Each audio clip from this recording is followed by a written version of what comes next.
कुरान पाक जी या आयत मुबारक नाज़िल थी महबूब जो गुलाम हजरत अबू दहदाह सहाबिया जो सुभान अल्लाह जे मैं कुरान पाक जी या आयत नाज़िल थी थोड़ो सोच जा अल्लाह ईअं तारीफ़ कान पे कई वस्फ हुया वस्फ इतां ॻाल्हि पई हलई वस्फ हा गुण हा उन्हनि में कुछ हुयो तॾहिं अल्लाह उन्हनि जी तारीफ़ फरमाई आहे हज़रत अबू दहदाह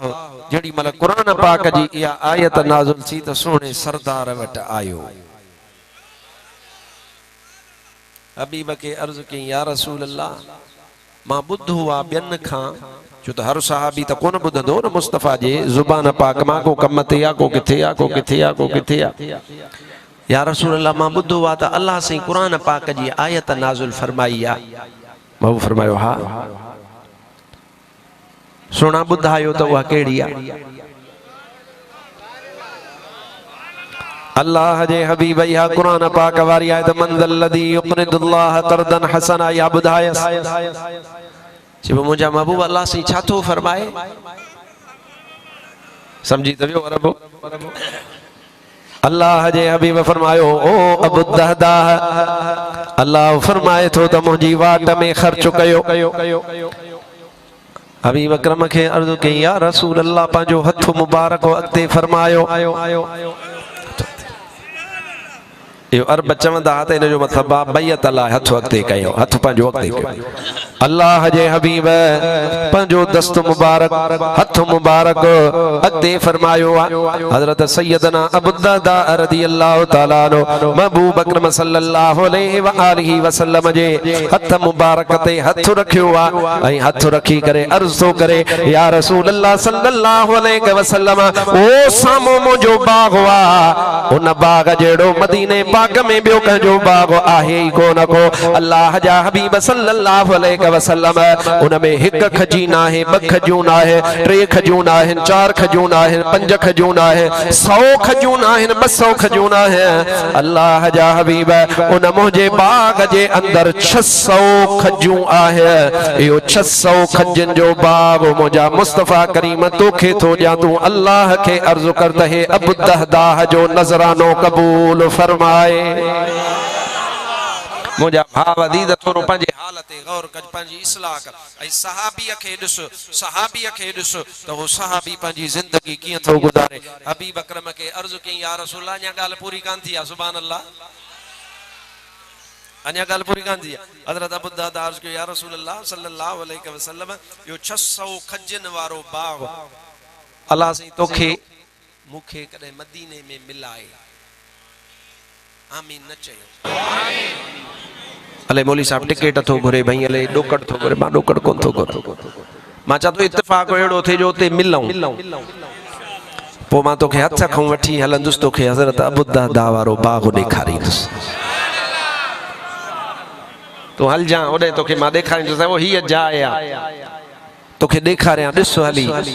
अॼु हो मदीने पाक जो ईअं सम्झ त सफ़ा विच आहे हज़रत अबू दहदाह जेडी मतलब मुस्तफ़ा जे हथ ते बैयत करे माना पक्को वायदो कि या रसूल अल्लाह बस इहो अवां जे हवाले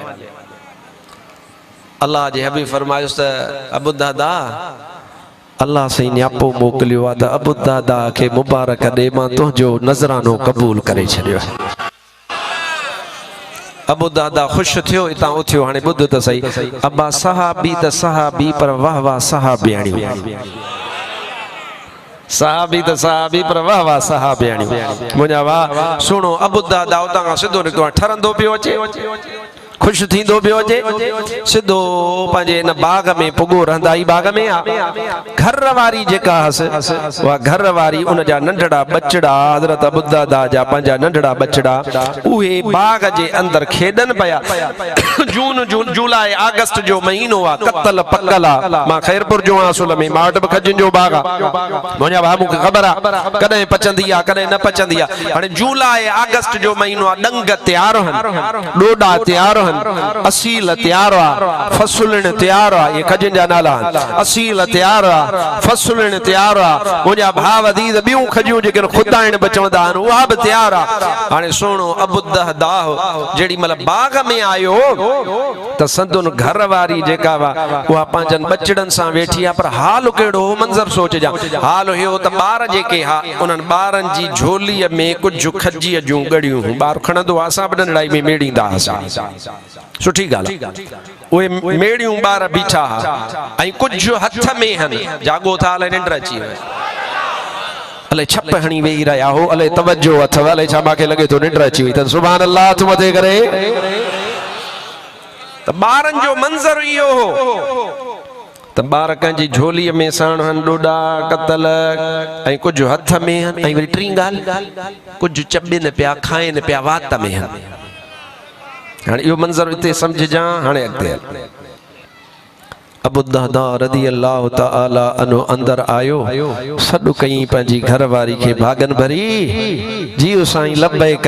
अबा ये घर वारियूं हां अॼु जे दौर में जेको जवाब मिलंदो आहे तोखे पाण ख़बर आहे मां कोन थो ॿुधायां मुंहिंजा भाउ पर हुन चयो ओ भागन भरी जेको इसमो इसो खई भागन भरी जीउ साईं लब्बैक सोना अबूदहदा लब्बैक पण फरमायो ॿुधी अथई हे बाग़ मां रसूल पाक खे ॾेई छॾियो आहे अबूदहदा जी घर वारी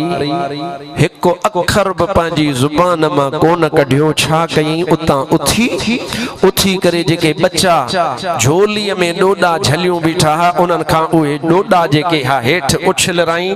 ॿारनि जे मुठियुनि में ऐं हथनि में जेके ॾोॾा ऐं ॾंग साण हा उहे हथ खोलराए करे उन्हनि जा उहे उछलराई जेके वात में ॾोॾा पयल हा कतल पई उहो ॿारनि जे वात में हीअं आङुर हणी करे उहे ॾोॾा ॿाहिरि कढाए ॿारनि पंहिंजनि खे खयईं ऐं हज़रत अबूदहदा जी दामन वरतई जे अबूदहदा हाणे हे बाग़ असांजी मिल्कियत आहे ई कोन हिन जो ॾोॾो बि असां ते हराम आहे मोहम्मद मुस्तफ़ा जी मिल्कियत वा जंहिंखे वणेसि तंहिंखे अता फरमाए पाण उतां निकिती आहे पंहिंजे मुड़ुस गॾिजी निकिर त ॿाहिरि निकिरो असांजी मिल्कियत ई कान्हे रहूं तॾहिं खाऊं तॾहिं जॾहिं मिल्कियत असांजी हुजे यार हिकिड़ो मिंट फ़ैसिलो कजां मां तक़रीर ईअं कोन कंदो आहियां सम्झाइण खां बिना मुंहिंजो उस्ताद बि ईअं हूंदो हो सबक़ पको कराईंदो हो यादि कराईंदो हो अखियूं ॿूटे मूंखां बि तक़रीर कान थींदी आहे मां तव्हां खां पुछां थो सेबता हो सियाणा हो अकुलमंद आयो अबा जेकॾहिं ॿार इहे ॾोॾा खाइनि हा अबा हिलाल हुयनि या हराम हुयनि अल्हम्दुलिल्लाह हिलाल हुयनि चओ चओ छा हुया गलाए छा हुया